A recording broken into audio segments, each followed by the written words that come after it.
Sindh high court ने हाल ही में एक फैसला दिया है कि तलाक याफ्ता और बेवा बेटी को मरहूम वालिद की पेंशन से हिस्सा मिलना कानून के मुताबिक है। अदालत ने करार दिया 1983 के पेंशन के कवानीन में कुशादा तब्दीलियां की गई थीं। इसके मुताबिक तलाक याफ्ता बेटी का दर्जा गैर शादीशुदा या बेवा बेटी के बराबर है। एक फैसले में अदालत ने तलाक याफ्ता बेटी को माहाना पेंशन से गैर शादीशुदा बेटियों के मुसावी हिस्सा देने का हुक्म दिया।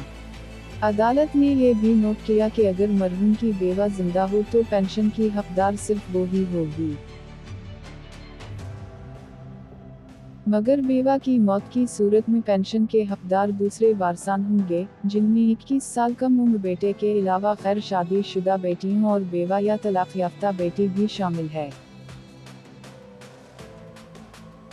याद रहे 1977 में बेवा बेटी को भी पेंशन देने का कानून पास किया गया था।